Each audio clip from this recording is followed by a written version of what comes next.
गुरुकुल में शिष्यों की शिक्षा पूरी हो चुकी थी और आज उनका आखिरी दिन था। गुरुकुल की परंपरा के अनुसार गुरुजी अपने शिष्यों को आखिरी उपदेश देने की तैयारी कर रहे थे। जब सारे शिष्य गुरुकुल के मुख्य कक्ष में इकट्ठे हो गए तो गुरुजी ने अपना उपदेश देना शुरू किया। उनके हाथ में लकड़ी के कुछ खिलौने थे। उन्होंने शिष्यों को वो खिलौने दिखाते हुए कहा, मेरे हाथों में जो ये खिलौने हैं, आपको इन तीनों में अंतर बताना है। गुरुजी की आज्ञा पाकर शिष्य बड़े ध्यान से खिलौनों को देखने लगे। वो तीनों लकड़ी के बने हुए खिलौने थे, लेकिन बिल्कुल एक समान दिखने वाले गुड्डे की तरह थे, जिनमें अंतर खोजना बहुत मुश्किल था। तभी एक शिष्य ने एक गुड्डे को देखते हुए कहा, अरे यह देखो, इसके कान में तो छेद है।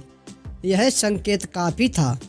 इतने में सारे शिष्यों ने एक एक करके उन तीनों में अंतर खोज लिया। उन सब ने गुरुजी से कहा कि गुरुजी, इन गुड्डों में यही एक अंतर है। पहले गुड्डे के दोनों कानों में छेद है, दूसरे गुड्डे के मुंह और एक कान में छेद है और तीसरे वाले गुड्डे के केवल एक ही कान में छेद है। उनका जवाब सुनकर गुरुजी बोले, बिल्कुल सही कहा।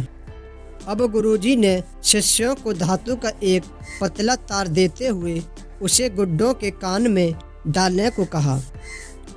शिष्यों ने वैसा ही किया तो क्या देखा कि एक गुड्डे के कान से होते हुए वो तार दूसरे कान से बाहर निकल गया। दूसरे गुड्डे के कान से होकर वो तार मुंह से निकल गया, जबकि तीसरे गुड्डे के कान में तार डालने पर वो कहीं से बाहर नहीं निकला। इस पर गुरुजी ने उन्हें समझाया कि देखो, इसी तरह तुम्हें ज़िंदगी में 3 तरह के लोग मिलेंगे। एक वो जिनसे अगर तुम कुछ कहते हो तो वो एक कान से सुनकर दूसरे कान से निकाल देते हैं। ऐसे लोगों के साथ कोई भी बात मत करना। एक वो लोग होंगे जो तुम्हारी बातें सुनकर किसी और के सामने जाकर कहेंगे। ऐसे में उनसे कोई भी अहम बात कभी मत करना। और एक वो होंगे जिनसे तुम कोई भी बात कहोगे, जिन पर तुम भरोसा कर सकते हो। उसी तीसरे गुड्डे की तरह होते हैं और उनसे तुम किसी भी बात के विषय में सलाह ले सकते हो।